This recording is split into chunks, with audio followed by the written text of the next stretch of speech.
सहनाववतु सहनौ भुनक्तु सह वीर्यं कर्वावहै तेजस्विनावधीतमस्तु मा विद्विषावहै। ओम शांति शांति शांति। सबको सादर नमस्ते जी। वैदिक प्रज्ञा जी व्याख्यान माला में आप सभी का स्वागत है। तो भजन के लिए नमस्ते मुनि जी, दीपालिका जी नमस्ते। हाँ जी, आप भजन लीजिए। हाँ हाँ। ओम सबको सादर नमस्ते। मेरे दाता के दरबार में सब लोगों का खाता, मेरे दाता के दरबार में सब लोगों का खाता। जो कोई जैसी करनी करता वैसा ही फल पाता, में दाता के दरबार में सब लोगों का खाता। क्या साधु क्या संत क्या गृहस्थी, क्या राजा क्या रानी, प्रभु की पुस्तक में लिखी है सबकी कर्म कहानी। सब लोगों के पुण्य पाप का सही हिसाब लगाता, मेरे दाता के दरबार में सब लोगों का खाता। नहीं चले उसके घर रिश्वत, नहीं चले चालाकी, उसकी अपनी लेन देन की रीत बड़ी है बाकी। पुण्य का बेड़ा पार करे वह पाप की नाव डुबाता, में दाता के दरबार में सब लोगों का खाता, में दाता के दरबार में सब लोगों का खाता। बड़ा कड़ा कानून प्रभु का, बड़ी कड़ी मर्यादा, बड़ा कड़ा कानून प्रभु का, बड़ी कड़ी मर्यादा।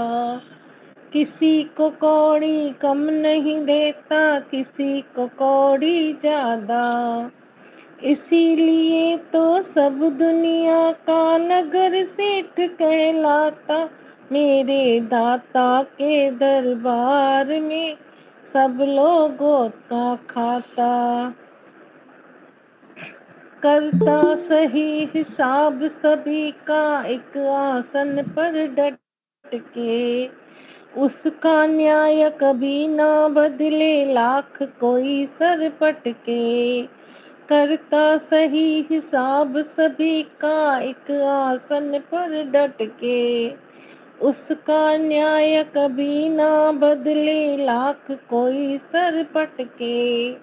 समझदार तो चुप हो जाता, मूर्ख शोर मचाता, मेरे दाता के दरबार में सब लोगों का खाता, मेरे दाता के दरबार सब लोगों का खाता। अच्छी करनी करते रहिए, करते रहे लाला, कर्म न करना काला। लाख आँख से देख रहा है वह प्रभु देख वाला। अच्छी करनी करियो, चतुर न करियो, समय गुजरता जाता, मेरे दाता के दरबार में सब लोगों का खाता, में दाता के दरबार में सब लोगों का खाता। जो कोई जैसी करनी करता वैसा ही फल पाता, मेरे दाता के दरबार में सब लोगों का खाता। धन्यवाद टाइम देने के लिए। बहुत बढ़िया। और किसी को लेना हो तो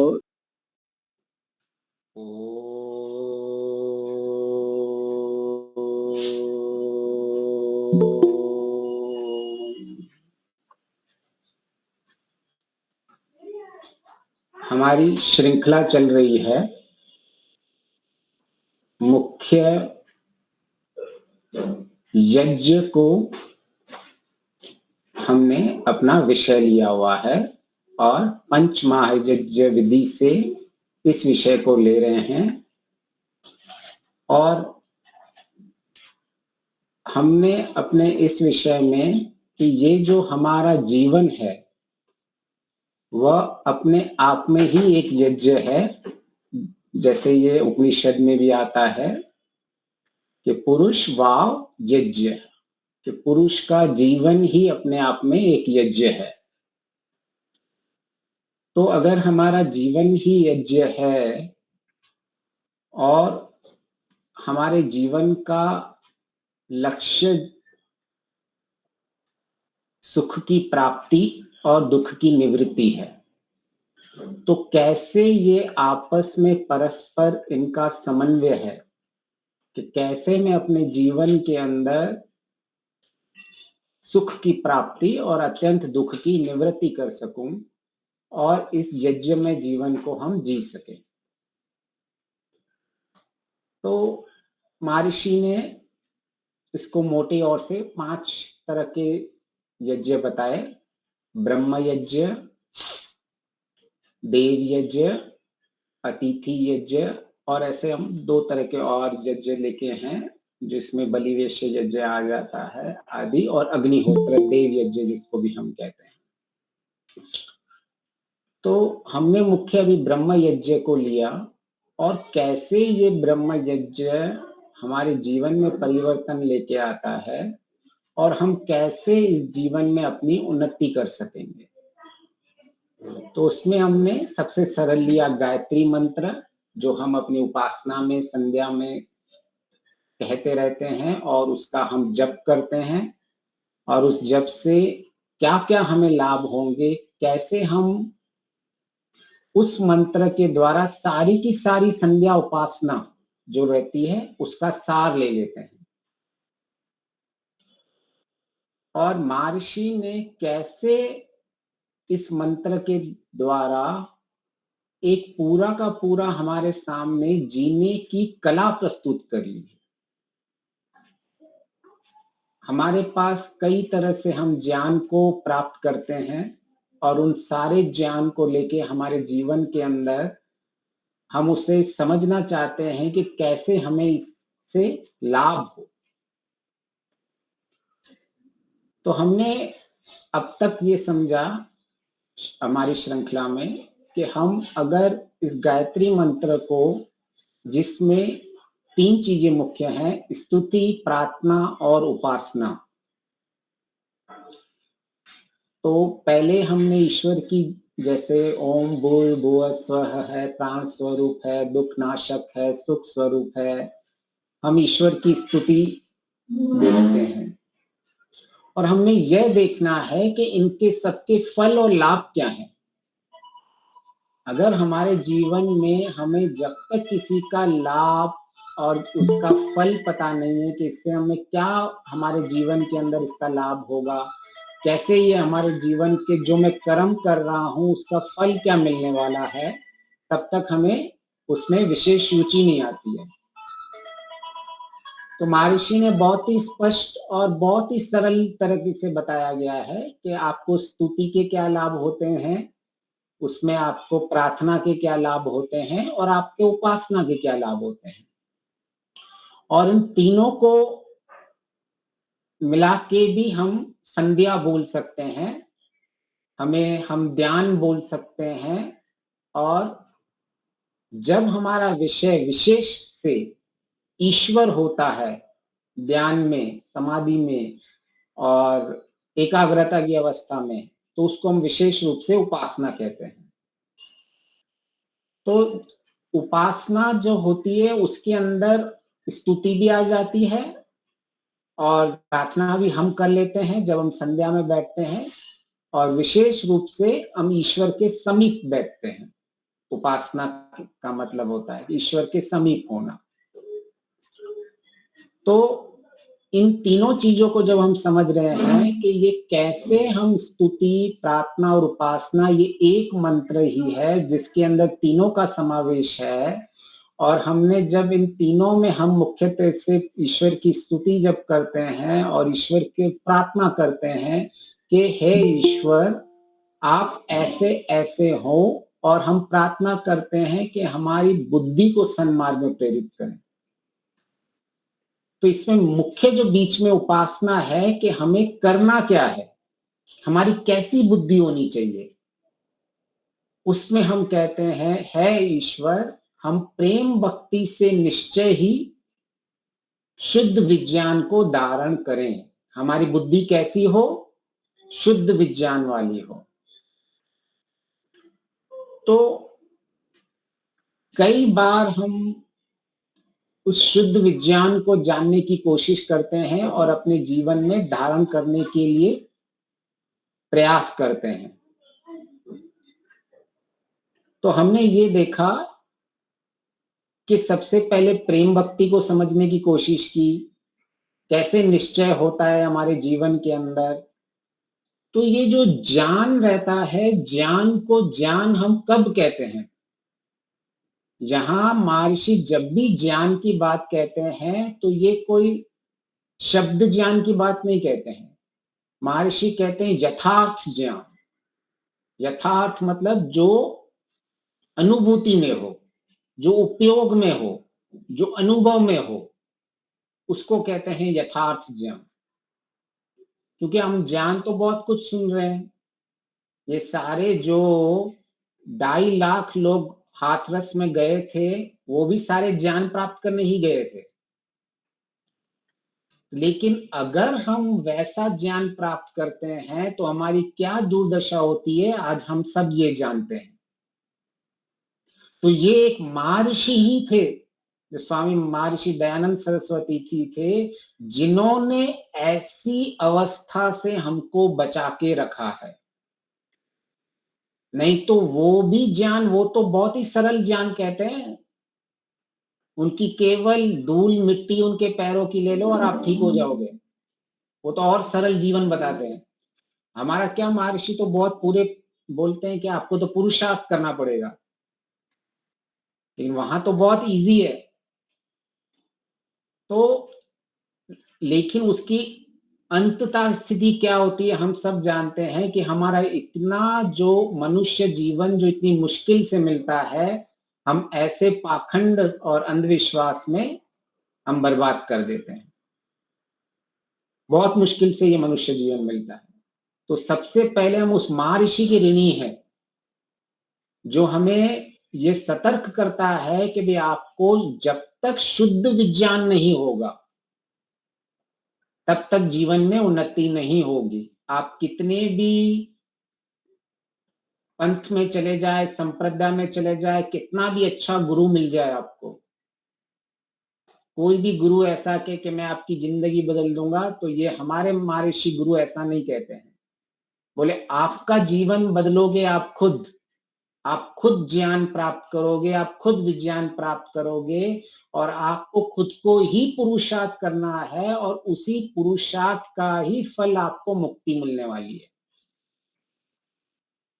गुरु आपकी सहायता कर सकता है, आपको मार्ग दिखा सकता है, उससे ज्यादा और गुरु कुछ नहीं कर सकता।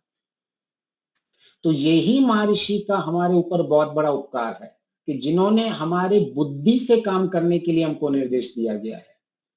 अगर हम बुद्धि को अलग रख देंगे तो उसको प्रेम भक्ति, इसीलिए केवल प्रेम भक्ति शब्द ने ही यूज किया है। प्रेम भक्ति के बाद कहा है निश्चय ही, और उसी ज्ञान को हम यथार्थ ज्ञान कहते हैं जिसके अंदर दो चीज हो कि ये मेरा ज्ञान जो है इसकी मुझे अभी अनुभूति हो रही है, और ये ज्ञान जो है मेरी स्मृति से नहीं आ रहा है, मुझे साक्षात ज्ञान हो रहा है। और दूसरा, उस ज्ञान में कोई संशय नहीं होना चाहिए। अगर मुझे ये ज्ञान में संशय है कि क्या ये होगा या वो होगा, इधर जाऊं या उधर जाऊं, या मैं ये करूं या वो करूं, उसको यथार्थ ज्ञान नहीं कहते। जब तक किसी ज्ञान का हमने निश्चयात्मक ज्ञान नहीं कर दिया है कि ये ऐसा ही है और मुझे ऐसा ही करना है, उसको कहते हैं निश्चयात्मक ज्ञान। तो इसलिए महर्षि का मैं एक एक शब्द आपको इतना खोल के इसलिए बता रहा हूं कि हम कई बार भटकते रहते हैं संसार में किसी एक विशेष स्थिति को प्राप्त करने के लिए, और हमें लगता है कुछ तो ऐसी विशेष चीज करनी है जिसको हम पाकर हम अपने लक्ष्य को प्राप्त कर लेंगे। लेकिन बहुत ही सरल और बहुत ही सिंपलेस्ट वे में महर्षि बता रहे हैं कि हम सिर्फ एक एक शब्द को उतना ही ले ले तो हमारे जीवन में हम एक यथार्थ ज्ञान, सत्य ज्ञान को प्राप्त कर सकते हैं और हम अपने जीवन में उन्नति प्राप्त कर सकते हैं।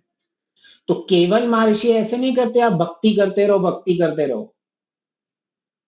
आप में भक्ति होनी चाहिए, प्रेम होना चाहिए, लेकिन सारा जो शुद्ध विज्ञान होना चाहिए उसके साथ साथ। और वो भी कैसा ज्ञान होना चाहिए? आपका निश्चयात्मक ज्ञान होना चाहिए, क्योंकि जो ज्ञान संशयात्मक होता है उससे हमारी कभी उन्नति नहीं हो सकती है। तो छोटी सी बात है, हम छोटी सी चीज को एक लेके चल रहे हैं और हम देख रहे हैं कि इसको प्रैक्टिकल करने से कितने बड़े बदलाव आ सकते हैं जीवन के अंदर। तो अब तक हमने देखा कि हमारा ज्ञान में भक्ति होनी चाहिए, जिसे हमने समझा कि श्रद्धा होनी चाहिए, और उस श्रद्धा को जैसे हमने समझा तीव्र इच्छा होनी चाहिए। उस तीव्र इच्छा में हमने समझा कि कैसे अगर हमारी उस तीव्र इच्छा में तीव्र विश्वास होता है, और हमें अभिरुचि शब्द यूज किया है ऋषि ने कि हमें उसमें रुचि होनी चाहिए जो हम काम कर रहे हैं। हमारी रुचि है, श्रद्धा है, सत्य को धारण करना, वो सत्य आधारित होनी चाहिए। तो ये जो शब्द एक छोटा सा प्रेम भक्ति है, हमें ये नींव रखता है कि अगर हम जीवन में कुछ कार्य कर रहे हैं, अगर उस कार्य में हमें उन्नति प्राप्त करनी है, उस कार्य का हमें साक्षात अच्छा फल चाहिए, तो मैं नींव क्या रखूं? तो आप कहीं भी चले जाओ, कोई भी योग दर्शन ले लीजिए, उपनिषद ले लीजिए, सबसे किसी भी प्रक्रिया में सबसे पहले अगर कहीं भी जीवन के अंदर उन्नति की बात की गई है तो उनको कहते हैं पहले श्रद्धा। तो ये श्रद्धा कोई ऐसी नहीं होती है कि जैसी श्रद्धा इन लोगों की थी, हाथरस वालों की, वैसी श्रद्धा नहीं होती है। ये सत्य को धारण करने वाली श्रद्धा होती है। श्रद्धा, श्रद्धा मतलब सत्य, धा मीन्स धारण करना। तो अगर हमने कहीं श्रद्धा को नहीं समझ पाए तो हम कुछ भी जीवन में कर पाएंगे तो हमारा भटकाव होगा और हमारे जीवन का कभी हम श्रेष्ठ मार्ग पे नहीं पहुंच पाएंगे जो हम प्रार्थना करते हैं। इसलिए महर्षि ने ये बहुत सशक्त किया हुआ है कि आपकी श्रद्धा कैसी होनी चाहिए, आपकी भक्ति कैसी होनी चाहिए। नहीं तो कई बार श्रद्धा और भक्ति के अंदर हम ऐसे अपनी बुद्धि को साइड में रख देते हैं, विज्ञान नहीं होता है, ज्ञान नहीं रखते हैं साथ साथ में। कई बार लोगों में ये चर्चाएं चलती है, कोई कहता है उपासना बड़ा, कोई कहता है भक्ति बड़ी, कोई कहेगा ज्ञान बड़ा, कोई कहेगा कर्म बड़ा, सब अपनी अपनी व्याख्या करते रहते हैं। लेकिन एक महर्षि थे जो कहते हैं शुद्ध विज्ञान से कर्म और उपासना कीजिए। तो ये बहुत बड़ी बात है, बहुत क्रांतिकारी शब्द है। नहीं तो आपको बहुत मिल जाएंगे भक्ति वाले, बहुत मिल जाएंगे कर्म करने वाले, करते भी हैं लोग, लेकिन इनको जिनको महर्षि ने समझा है कि आपकी भक्ति अधूरी है, आपके कर्म अधूरे हैं जब तक आप वो शुद्ध विज्ञान युक्त नहीं है। तो हमें पहले जीवन में एक ठहराव लाके महर्षि के यज्ञ में जीवन जीने का जो आधार है, उसका एक छोटी सी चीज को भी लेके चलेंगे तो हमारे जीवन में उद्धार हो सकता है। तो अगर हमने शुद्ध विज्ञान को धारण करना है, और शुद्ध विज्ञान को जब हमने देखा कि क्या कहना चाहते हैं महर्षि शुद्ध विज्ञान से, तो हमने अभी तक अपना निरुपद्रव कि ईश्वर निरुपद्रव है, मैं भी वैसा बनूं, ईश्वर पाप नाशक है, मैं भी अपने पाप को नाश करूं, और ईश्वर निर्गुण है, गुणों से दूर है, गुणातीत अवस्था में है, मैं भी कैसे गुणातीत अवस्था में रह सकूं। तो ये सब इसी मंत्र को इसीलिए सिलेक्ट किया गया है, महर्षि ने इतनी संध्या में, उपासना में माँ गुरु मंत्र कहा गया है, क्योंकि इसमें जब धारण करने के लिए कहा गया है तो इसमें स्तुति का भी मूल रखा हुआ है। क्योंकि स्तुति का मूल है कि जब हम ईश्वर से प्रेम भक्ति कहते हैं ईश्वर के लिए, तब उससे प्रीति बढ़ती है, और उसका मुख्य कारण यह है कि जिससे भी हमारी प्रीति होती है हम उससे वैसा बनना चाहते हैं। तो ये स्तुति का फल बताया महर्षि ने कि स्तुति से जिसकी भी आप स्तुति करते हो उससे आपसे प्रेम भक्ति बढ़ेगी आपकी, और उसके गुण कर्म स्वभाव जैसे आप बनोगे। किसको इस संसार का अमीर आदमी बनना है तो एलन मस्क की स्तुति करता है, किसी को मुकेश अंबानी बनना है, किसी को अडानी बनना है। तो जैसे जैसे आप उनके बारे में सोचोगे, स्तुति करोगे, वैसे वैसे आपको बनने की इच्छा होती रहेगी। तो ऐसे ही अगर हम जब स्तुति करते हैं तो उसका मुख्य यही होता है कि मैं ईश्वर कैसा है, ईश्वर निरुपद्रवी है तो मैं भी वैसा बनूं। ईश्वर कैसा है, ईश्वर पाप नाशक है तो मैं भी अपने पाप का नाश करूं।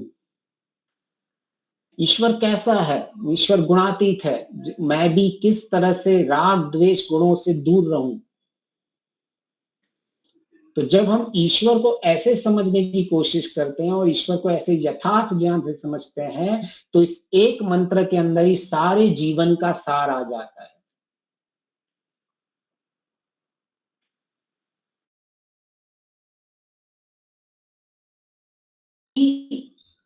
जप करते हैं तद अर्थ भावनम की बात की गई, और जब इस गायत्री मंत्र का हम भावनात्मक अपने जीवन में, तब हमारे जीवन में विशेष परिवर्तन होते हैं, विशेष उन्नति होती है, विशेष आत्मबल बढ़ता है, जिस आत्मबल को लेके हम बड़े से बड़े संकटों से दूर रह जाते हैं।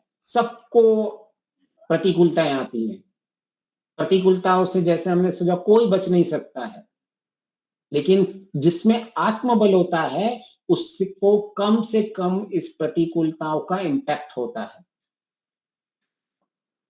तो महर्षि ने एक ऐसा हमें जिसको बोलते हैं ना एक कवच दे दिया है कि आप रहिए इस संसार के अंदर, बस इतनी सी चीज को लेके चलिए। कैसे फिर देखो जीवन के अंदर परिवर्तन होता है।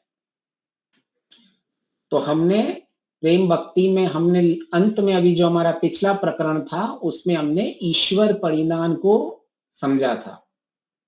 कोई बताएगा ईश्वर परिधान से हमने क्या अर्थ लिया था? याद है किसी को? हाँ जी, ईश्वर, हाँ जी बोलू। ईश्वर हमारा साध्य तो है और साधन भी है। ईश्वर का प्रयोग उपयोगी एक प्रकार का योगी है, और प्रकृति को परिवर्तनशील समझकर अपने आत्मा को प्रकृति से अलग मानकर इसको श्रद्धा पूर्वक स्वीकार करे, वही प्रणिधान है। हाँ जी, ये भी एक चीज थी। तो मुख्य हमने लिया था ईश्वर, जब हम कहते हैं परिधान तो मतलब इसका होता है ईश्वर समर्पण, और हमने प्रैक्टिकल इसको समझने की कोशिश की थी। ईश्वर समर्पण क्या होता है? उसकी आज्ञाओं का पालन करना और जो हम कर्म कर रहे हैं उनके फल का संन्यास कर देना। याद आ रहा है अभी थोड़ा थोड़ा? जी हाँ जी, हाँ जी, हाँ जी। अच्छा, समस्त क्रियाएं करना। परमात्मा में समर्पित कर देना। आपका ये मैं केवल निमित्त हूँ।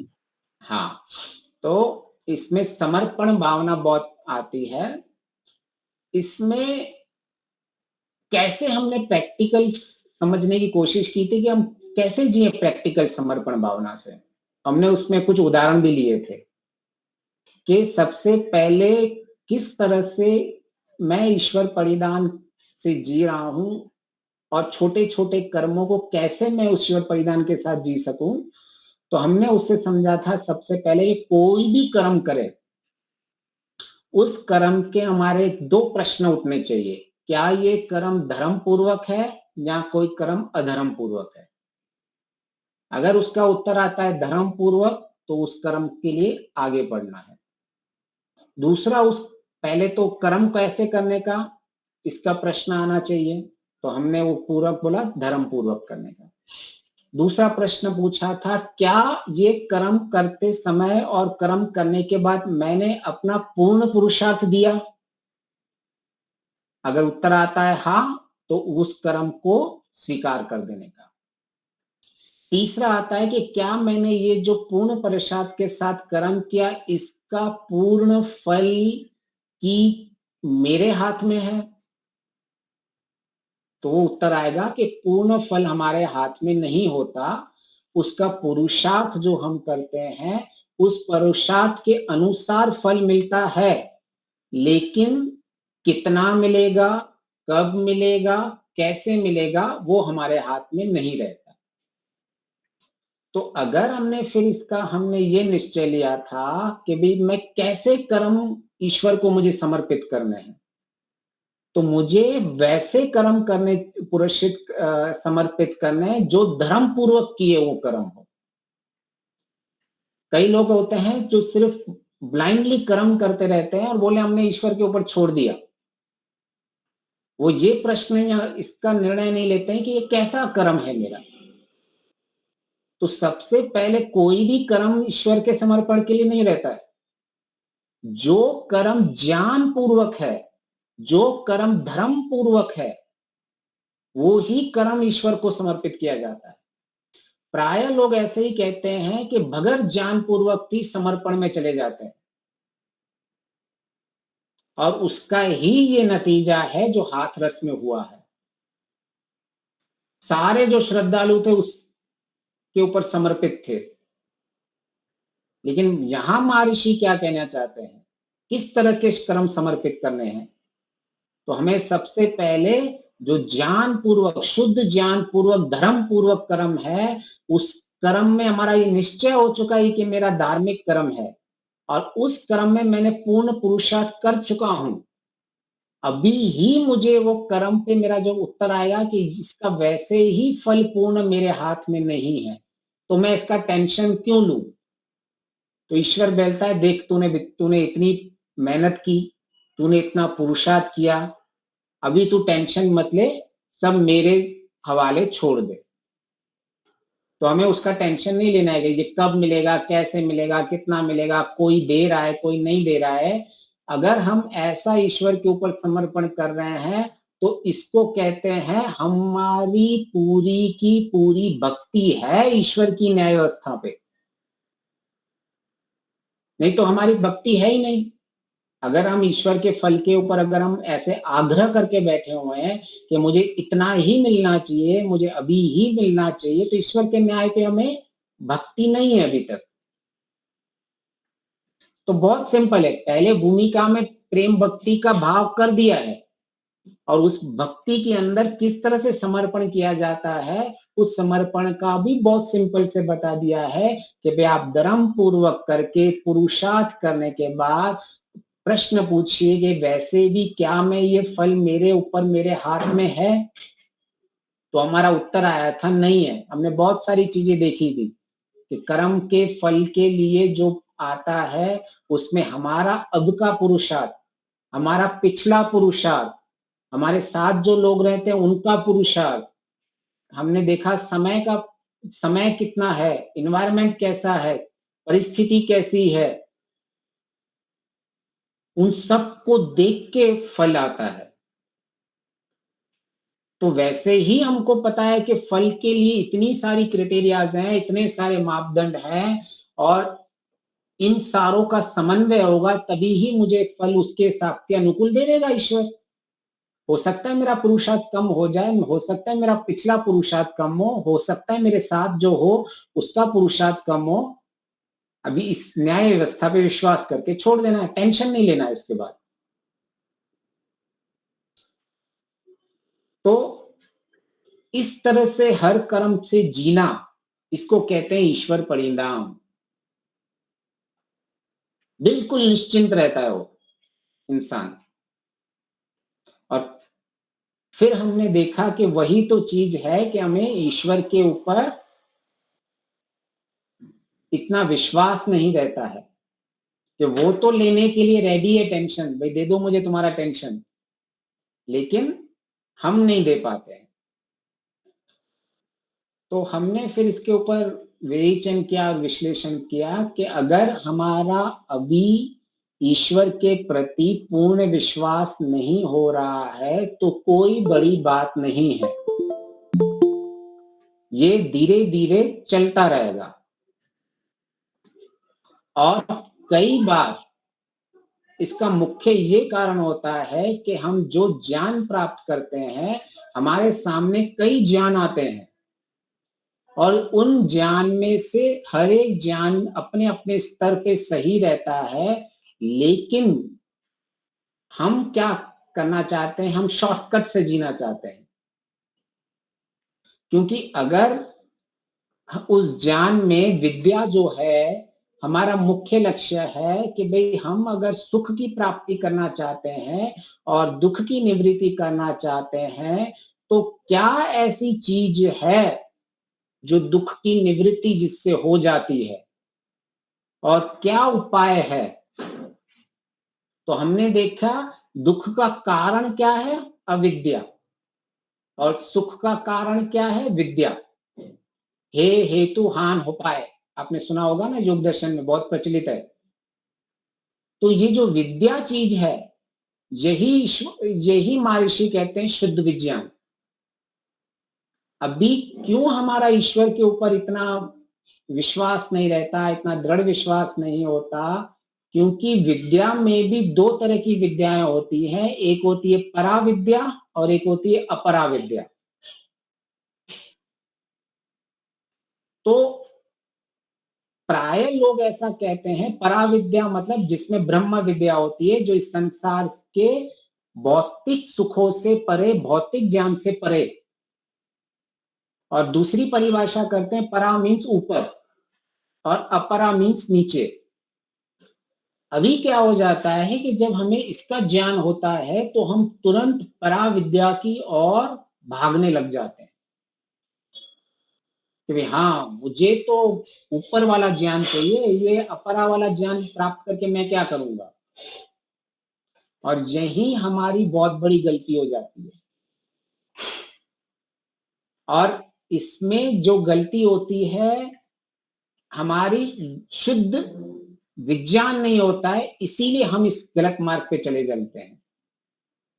हमें लगता है डायरेक्ट पराविद्या है, इतनी सी तो बात है कि एक ऊंची है एक नीची है, तो मैं क्यों इस नीची ज्ञान पे, विद्या पे जाऊं। अपरा विद्या में संसार का पूरा ज्ञान होता है, जिसके अंदर पूरा का पूरा, जिसको फिजिक्स का ज्ञान बोल दो, पूरा सृष्टि कैसी है, प्रकृति कैसी है, पांच भूत कैसे हुए हैं, मन कैसा है, ये संसार कैसे सत्व रजतम से बना हुआ है, ये सारा जो ज्ञान है ये सारा अपरा विद्या में होता है। और इसको जब हम जीवन में उतारते हैं तो मुख्य तरह से इस अपरा ज्ञान को भी हम सही तरह से जी नहीं पाते हैं। क्यों? क्योंकि हमारी बुद्धि में कहीं ना कहीं ऐसा होता है कि मुझे तो पराविद्या प्राप्त करनी है, मुझे तो मुक्ति प्राप्त करनी है, मुझे तो मोक्ष प्राप्त करनी है, मैं तो उसका अधिकारी हूं, मैं क्यों इसके पीछे समय बिगाड़ूं। इस संसार के पीछे, लेकिन ये सत्य नहीं है। आप डायरेक्टली कभी पराविद्या में नहीं जा सकते हो।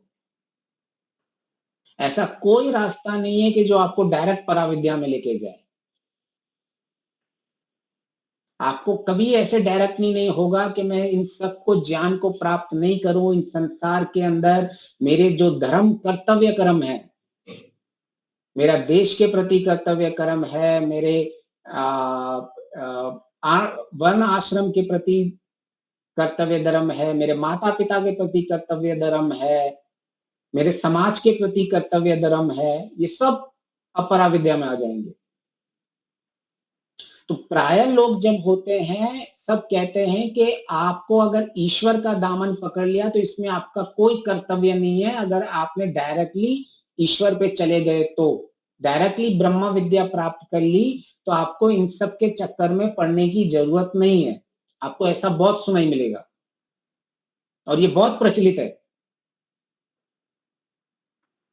लेकिन महर्षि स्पष्ट कहते हैं कि ये जो पराविद्या है ये अपराविद्या का फल है। अगर आपको अपराविद्या समझ में नहीं आई है और आप डायरेक्टली पराविद्या में करने चले गए, तो पराविद्या में कभी आपको उसके प्रति पूर्ण समर्पण नहीं हो पाओगे। आपका उसके प्रति पूर्ण भक्ति नहीं हो पाएगी, हमारा समर्पण नहीं हो पाएगा। हमारे साधक जी ने कहा ना कि होता ईश्वर के ऊपर विश्वास नहीं हो रहा है। क्यों? क्योंकि हम डायरेक्टली ईश्वर के ऊपर विश्वास के उस मार्ग पे कोशिश कर रहे हैं कि किस तरह से मैं डायरेक्ट इस मुक्ति के मार्ग पे चला जाऊं, कैसे मैं डायरेक्टली ब्रह्म विद्या में ही एंट्री हो जाए, कैसे हमारी डायरेक्टली क्योंकि सुना हुआ है हमने कि ये पूरा मुक्ति का मार्ग है, ये मोक्ष का मार्ग है। मैं छोटे मोटे मुझे सुख प्राप्त नहीं करने हैं। अगर हमने ये क्रम से नहीं गए हुए हैं तब तक हमें ये पराविद्या नहीं मिलने वाली। तो हमने देखा, पहला हमारे जीवन का लक्ष्य है दुख की निवृत्ति और सुख की प्राप्ति। हमने फिर ये सुना कि भाई दुख की कारण क्या है, उसका दुख का कारण अविद्या है। सुख आनंद मोक्ष का क्या है? विद्या है। अभी ये विद्या कैसी होनी चाहिए, वो विद्या की भी दो भाग कर दिए, एक पराविद्या है, एक अपराविद्या है। तो जो ये पराविद्या है ये अंतिम विद्या है और ये ही हमें ब्रह्म की तरह, ये सत्य है। इसके लिए कोई दो भाव नहीं होने चाहिए कि हमें ब्रह्म विद्या को नहीं प्राप्त करनी या पराविद्या को प्राप्त नहीं करनी है। लेकिन हमारा स्तर देखना है अभी कि मेरा स्तर कैसा है अभी। क्या मैं क्रम से इस ब्रह्म विद्या को प्राप्त करने के प्राप्ति के लिए जो जो मेरी स्थिति होनी चाहिए मैंने बनाई हुई है वैसी? अगर हमने अपरा विद्या को नहीं समझा है, मुझे पता ही नहीं है मेरा मन कैसे बना हुआ है, मुझे पता ही नहीं है सत्व रजतम गुण क्या है, मुझे पता ही नहीं है मेरा 5 महाभूत शरीर कैसे बना हुआ है, मुझे पता ही नहीं है अंतःकरण क्या है, कैसे मैं इस संसार को, मुझे ये संसार लाभदायक है, मुझे पता ही नहीं है। कैसे ये जो प्रतिकूल परिस्थितियां होती हैं संसार की, कैसे मुझे हर पल सिखा रही हैं, कैसे ये सूरज मुझे सिखा रहा है, कैसे मुझे चांद सिखा रहा है, कैसे इस संसार में एक एक जिसकी भी उन्नति हो रही है मुझे उन्नति की ओर प्रेरणा दे रहा है। कैसे ये संसार है जो किसी की क्रिया है और उसका कारण का मुझे अनुभव हो रहा है कि कोई तो कारण है, करता है इस क्रिया के पीछे। तो जब तक इन सब चीजों को नहीं समझेंगे हम उसको जो इस क्रिया के पीछे कारण करता है उस कर्ता में हमें श्रद्धा नहीं होगी। आप सुनते रहोगे लेकिन आप ईश्वर के ऊपर छोड़ ही नहीं पाओगे काम। तो मेन जब इस संसार में अपरा विद्या का मुख्य लक्ष्य होता है कि धर्म पूर्वक ये सारे काम करने के, जो भी काम हम कार्य करें उसको जब धर्म पूर्वक करते हैं, और हम इसको सकाम कर्म भी समझ सकते हैं, धर्म पूर्वक सकाम कर्म, कि मैं क्यों कर्म कर रहा हूं, ये कि मुझे अपने कर्तव्य का पालन करना है, मुझे वर्ण आश्रम के कर्तव्यों का पालन करना है। अभी मेरी इतनी स्थिति नहीं बन पा रही है कि मैं ईश्वर पे समर्पण हो सकूं। तो इसीलिए कभी भी हमें ऐसा नहीं मानना चाहिए कि केवल अगर मुझे ईश्वर और परा विद्या मिल रही है तो मैं केवल उसी मार्ग से आगे चल सकता हूं। ऐसा बुद्धि में निश्चयात्मक ज्ञान नहीं आना चाहिए कि केवल मैंने एक सीढ़ी को पार नहीं किया है और मैं दूसरी सीढ़ी में चढ़ने की कोशिश करूंगा। ये ऐसा ही है कि अगर किसी ने स्कूल में डायरेक्टली ना 10वीं की परीक्षा दी है ना 12वीं की परीक्षा दी है, लेकिन वो चाहता है कि मैं ग्रेजुएट हो जाऊं। ऐसे ही हमारे आग्रह रहते हैं जीवन के अंदर कि क्या ये अपरा विद्या, क्या ये संसार में कहते रहते हैं कि भाई अपने कर्तव्यों का पालन करो, अपने संसार के आपके कर्तव्य हैं, अपने माँ बाप के प्रति आपके कर्तव्य हैं, आपके समाज के प्रति कर्तव्य है, देश के प्रति कर्तव्य है। ये क्या कहते रहते हैं? मेरा तो मुख्य कर्तव्य एक ही है, ईश्वर को प्राप्त करना। यद्यपि वो सही है, लेकिन उसके लिए सबसे पहले धर्म पूर्वक हमें जीना सीखना पड़ेगा। आज हम धर्म पूर्वक तो सकाम कर्म ही कर्म नहीं कर पा रहे हैं। आज हमारे जितने भी सकाम कर्म है वो अधर्म पूर्वक हो रहे हैं, और निष्काम कर्म के लिए तो एक धर्म पूर्वक काम होने चाहिए और मुझे निष्काम भावना होनी चाहिए। उसमें धर्म पूर्वक जब तक नहीं होगा, हमने प्रैक्टिस ही नहीं की है कि मैं आज ऑफिस में काम कर रहा हूं, मैं आज अपने घर में काम कर रहा हूं, क्या मैं ये धर्म पूर्वक काम करने की कोशिश कर सकता हूं, प्रयत्न कर सकता हूं कि कैसे मैं इसको सत्य पूर्वक जी पाऊं, कैसे मैं इसके साथ अहिंसा रख पाऊं, कैसे मैं यम का पालन कर पा रहा हूं, कैसे मैं नियम का पालन कर पा रहा हूं, क्या ये मैं धर्म पूर्वक काम कर पा रहा हूं? कोई पालन नहीं। अगर आपकी इच्छाएं हैं, आप कीजिए कि मैं दान देना चाहता हूं और इस दान के पीछे धर्म के मार्ग पे जाएगा और मुझे लोकेशना है, कम से कम पहले आप धर्म पूर्वक दान तो दीजिए। अभी हमने धर्म पूर्वक दान करना ही नहीं सीखा है और हम सीधा बोलेंगे मुझे तो ईश्वर ऐसना है, और धर्म का काम तो कभी किया नहीं है, कोई प्रैक्टिस ही नहीं की किसी धर्म काम की। तो महर्षि ने ये बहुत बड़ा एक परिवर्तन दिया है, जीवन में परिवर्तन करने का एक रहस्य दिया है कि हाँ, परा विद्या श्रेष्ठ है, लेकिन अपरा विद्या इसके मूल में है। अपरा विद्या का फल है परा विद्या। और हमारी बुद्धि में ऐसा होता है, कहीं ना कहीं ऐसा हो गया है कि हम ये जो संसारिक लोग हैं, जो धर्म पूर्वक काम करने हैं, मैं क्यों करूं? तो हमारा क्रम कैसे होना चाहिए? पहले सकाम कर्म, जो कुछ लोग होते हैं सकाम कर्म करते हैं, अधर्म पूर्वक करते हैं, कि जिनके अंदर लोकेशना, पुत्रेशना, वितेशना सब होती है, उनको प्राप्त करने के लिए वो पूरे अधर्म के काम करते रहेंगे। जेन केन प्रकार के उनको बस वो तीनों अपनी लोकेशनाओं को, अपनी वितेशनाओं को उनको पूरा करना होता है। उनके लिए उनको चोरी करना है, उनको हिंसा करनी है, उनको असत्य बोलना है, कोई तप नहीं करना है, शॉर्टकट से चलना है, कोई स्वाध्याय नहीं करना है, कोई शुचिता नहीं होनी चाहिए जीवन के अंदर, संग्रह करते रहना है। ये सारे होते हैं सकाम कर्म करने वाले जो अधर्म पूर्वक करते रहते हैं। तो सबसे पहले हमें धर्म की स्थापना करनी है कि ठीक है, अभी मैं इतने सालों तक अधर्म, अभी वो अधर्म करने वाला इंसान डायरेक्टली निष्काम करने की बातें करता रहेगा, अधर्म करने वाला इंसान डायरेक्टली ईश्वर में रुचि की बात करता रहेगा, तो वो नहीं होने वाला। पहले धर्म की स्थापना करनी पड़ेगी। बार बार महर्षि कहते हैं धर्माचरण धर्माचरण। आपने सत्यार्थ प्रकाश पढ़ा होगा या महर्षि के जो वाक्य देखे होंगे। तो जो रात के सोने के समय भी जो मंत्र है उसमें महर्षि कैसे उनकी परिभाषाएं की हैं, तो कैसे कैसे संकल्प लेने के लिए महर्षि ने कहा गया है कि मैं किसी के प्रति द्वेष नहीं करूं, मेरे जो सारे संस्कार मेरी प्रवृत्तियों धर्म पूर्वक हो, मैं अधर्म पूर्वक विचार भी नहीं करूं। फिर से धर्म को लेके गए, मेरा आचरण धर्म पूर्वक हो, मैं ऐसा संकल्प लेता हूं कि मेरा आचरण धर्म पूर्वक हो, अधर्म पूर्वक नहीं हो। सत्यार्थ प्रकाश में इन 6 की परिभाषा दी हुई है, जो हम 6 संकल्प रात को लेके सोते हैं। क्यों इतना धर्म के पीछे महर्षि कहते हैं?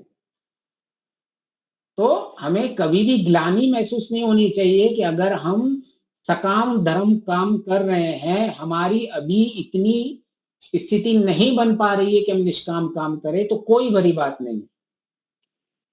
आप केवल अपने जो जिम्मेदारियां हैं, आपकी जो घर की जिम्मेदारियां हैं, आपकी जो ऑफिस की जिम्मेदारियां हैं, जो आपके समाज की जिम्मेदारियां हैं, जो आपके पितृत्व की जिम्मेदारी है, उन जिम्मेदारियों को धर्म पूर्वक निभाइए सबसे पहले। इससे आपकी क्या होगी? अंतःकरण शुद्ध होगा, और धीरे धीरे इस शुद्ध अंतःकरण से आप पराविद्या में आ जाओगे, और धीरे धीरे धीरे धीरे आप फिर मुख्य लक्ष्य, आप ईश्वर परिणाम पे पूर्ण पहुंच जाओगे।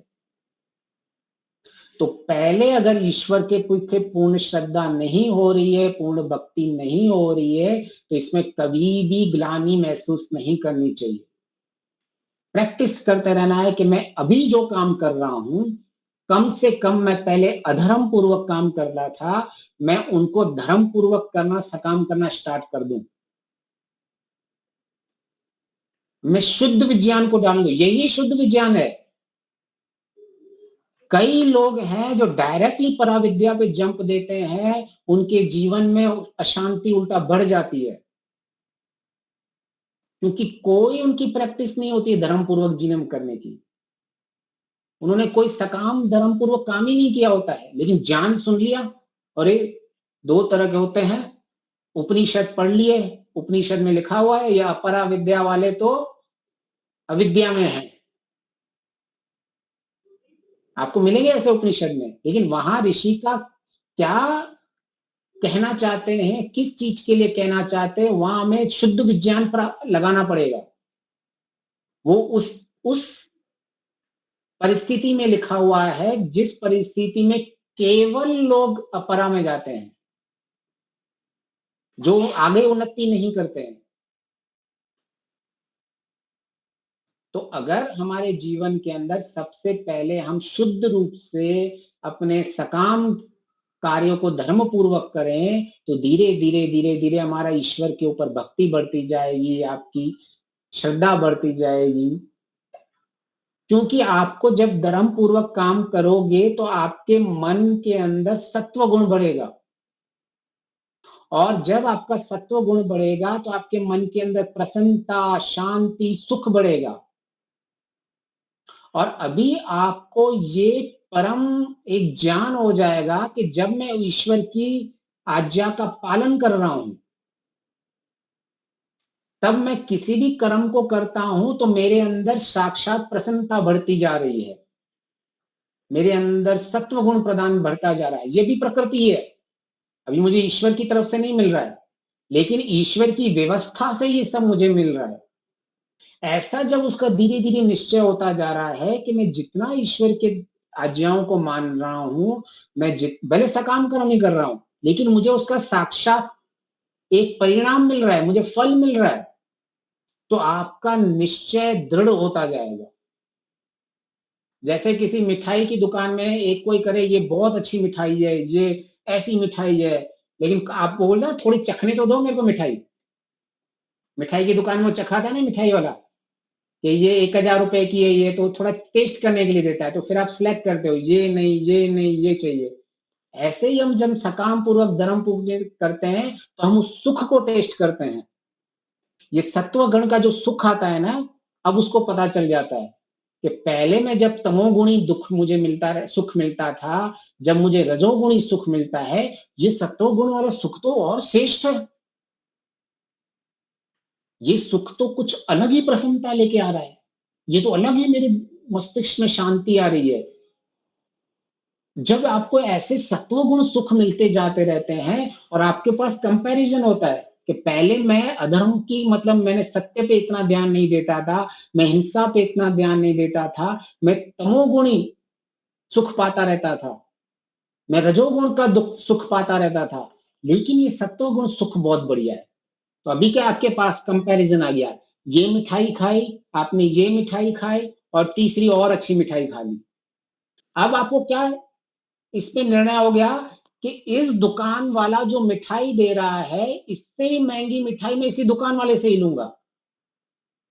तो अभी जो धर्म का ज्ञान मिलता रहता है कि पहले आपके जो है ना सुख जो थे, आपके तमोगुण के सुख जो मिलते थे, जो हमको शराब पीने से, जुआ खेलने से, ये ड्रग्स लेने से, नशे करने से मिलते हैं, तो जो हमारे आसक्ति से सुख मिलते हैं, ये तीसरा सुख तो उससे भी बढ़िया है। अभी आपको विश्वास हो गया कि ये जो बोल रहा है, इसके बाद ये चौथी मिठाई बोल रहा है कि जो ये देसी घी की मिठाई है, ये जो काजू बादाम और ड्राई फ्रूट्स डलने वाली मिठाई है, ये भी मिठाई मुझे मिल सकती है और ये भी मिठाई अच्छी होगी। अभी सकाम कर्णम वाले का निष्काम में पूर्ण विश्वास दृढ़ हो जाता है। अब जो इसकी प्रवृत्ति चलती है, बहुत तीव्र प्रवृत्ति चलती है, क्योंकि इसने पहले मिठाई खा ली है, वो जो इसको सुख प्रदान कर रही है, प्रसन्नता प्रदान कर रही है, शांति प्रदान कर रही है, एकाग्रता प्रदान कर रही है। अब ये कहता है मुझे इससे भी अच्छा सुख चाहिए। अब वो कहता है मुझे ये छोटी मोटी मिठाई नहीं खानी है। अब वो कहता है कि अपरा विद्या नहीं चाहिए मुझे। ये उस स्थिति की है। मतलब आप अगर इसको योग दर्शन में समझेंगे तो ये जब संप्रज्ञा समाधि से असंप्रज्ञा समाधि में चाहते हैं, और उसको जो संप्रज्ञा समाधि का सुख होता है, तब वो कहता है कि मुझे ये सुख नहीं चाहिए। अभी हम यम नियम में बैठे हैं और हम ऐसा एक्सपेक्टेशन करें कि मैं जो संप्रज्ञा समाधि वाला सुख मुझे आज मिल जाए, हम ऐसी अपेक्षा करके बैठे। क्या आपने संसार को समझा? क्या आपने प्रकृति को समझा? क्या आपने सकाम धर्म को समझा? क्या आपने एक भी अपरा विद्या का काम किया? संप्रज्ञा समाधि को भी 4 भाग में किया हुआ है। जब हम महाभूतों का साक्षात्कार होता है, सूक्ष्म साक्षात्कार होता है, आनंद का, फिर आत्मा का साक्षात्कार होता है, तब जाके हमें ये प्रत्येकी का सत्वगुण आनंद सुख मिलता है। और हम आज ही उसको छोड़ना चाहते हैं। नहीं, मुझे तो ईश्वर का सुख चाहिए, मुझे तो डायरेक्ट ईश्वर का आनंद चाहिए। ये संप्रज्ञा समाधि वाले या पराविद्या वाले तुम टाइम पास कर रहे हैं।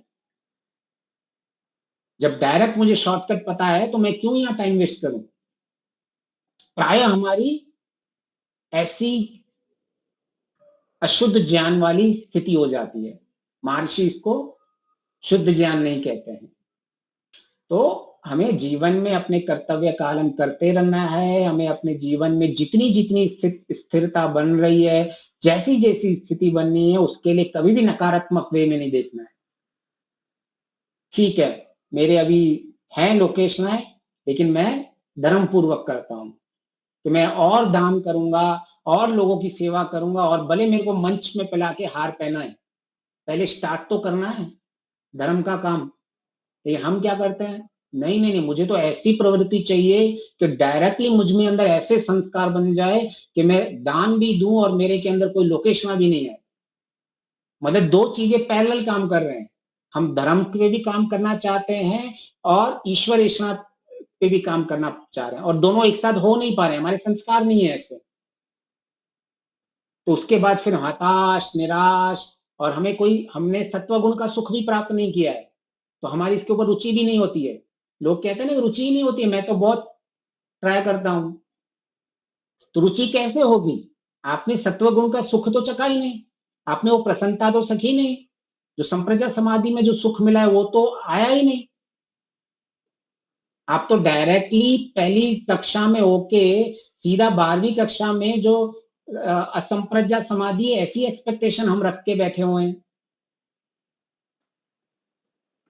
तो हमें हमारे ज्ञान को शुद्ध करना होगा कि मैं किसी भी तरह से सकाम धर्म जैसे जैसे आपके बढ़ते जाएंगे, धर्म पूर्वक सकाम कर्म करोगे, फिर आपके धीरे धीरे धर्म पूर्वक निष्काम कर्म भी होते रहेंगे, क्योंकि आपकी अच्छी प्रैक्टिस हो गई है धर्म पे चलने की। अभी आपको संस्कार उस तरफ प्रेरित नहीं कर रहे हैं धर्म पे चलने के लिए, आपके संस्कार आपको सहायता कर रहे हैं अभी और आगे बढ़ाने के लिए, और आपने ये पूरी अपने आप को परिपक्व कर दिया है। तो इस तरह से अगर हम भक्ति भाव से चलेंगे और समझेंगे तो हम आगे बढ़ेंगे।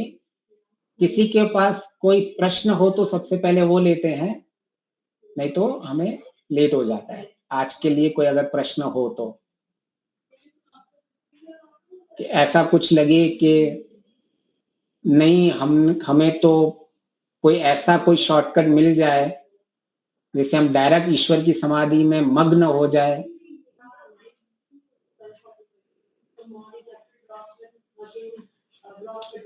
ठीक है, इसको हम अगली कक्षा में और आगे लेके चलेंगे कि कैसे हम अपने जीवन में एक महर्षि ने जो सशक्त मार्ग दिखाया है हमें, हम अपनी स्थिति को देखेंगे, हम अपनी परिस्थिति को देखेंगे, हम अपनी योग्यता को देखेंगे, और हम एक एक सीढ़ी करके परिपक्वता से आगे बढ़ेंगे।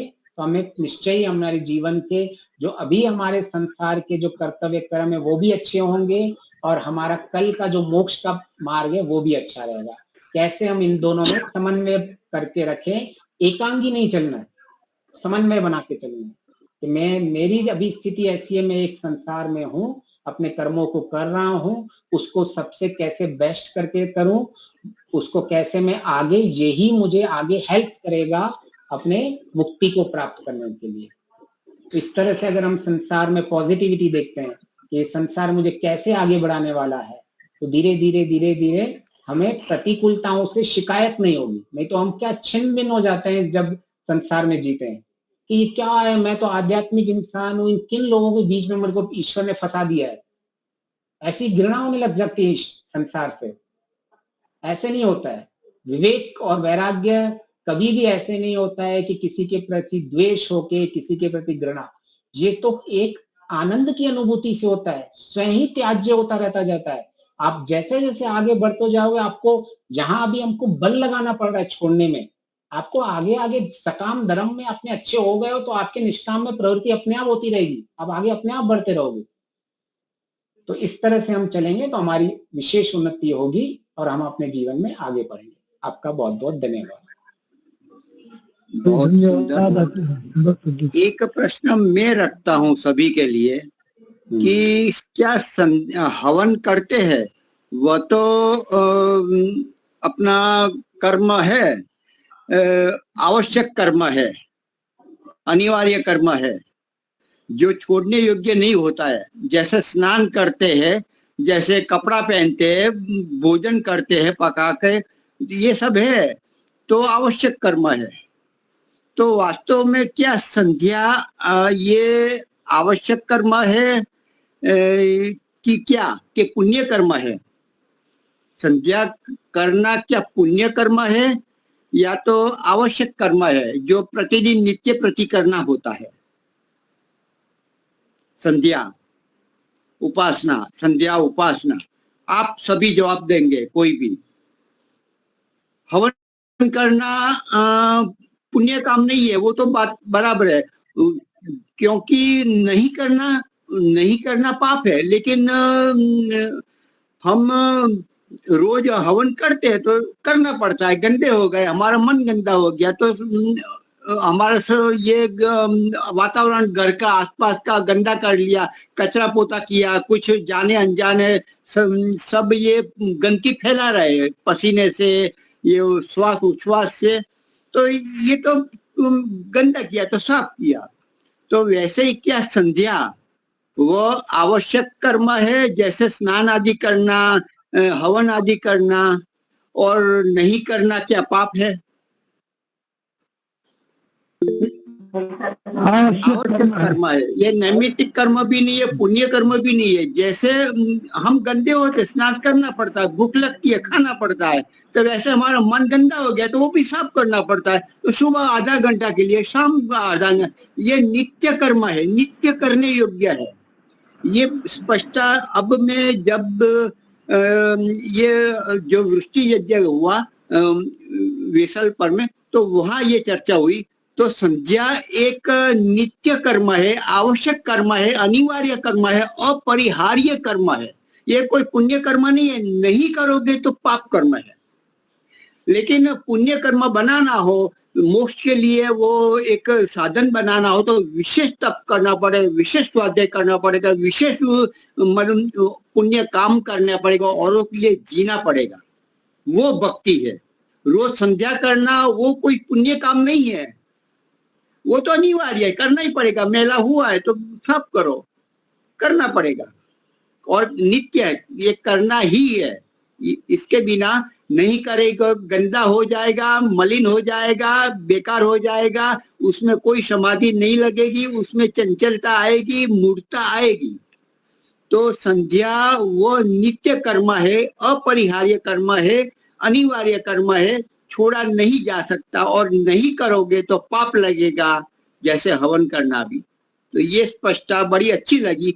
और वहां के जो लगभग 200 वर्ष 250 वर्ष पहले एक दस्तावेज बनाए थे कि हमारे सब जो दादा दादी उनसे भी परदादा उससे भी आगे होगा, तो वो उनके पास ये मिला। तो उसमें ये लिखा है कि संध्या हवन नित्य कर्म, हमारे बच्चे सब इतने संस्कृति से जुड़ नहीं रहे, अलग हो रहे उस समय 250 वर्ष पहले। तो ये संध्या दूसरा नियम था कि संध्या हवन नित्य कर्म हमें अवश्य करें। ये उस समय लिखा था, ये आर्य समाजी नहीं थे, ये परिवार तब लिखा था। तो उस समय भी इतनी समझ थी कि संध्या और हवन करना ये नित्य कर्म है, अनिवार्य कर्म है, तो ये तो कभी न छूटे। तो ये बहुत अच्छी वहां चर्चा हुई थी। मुनि जी, मेरी दादी थी ना, वो भी संध्या 2 टाइम करती थी।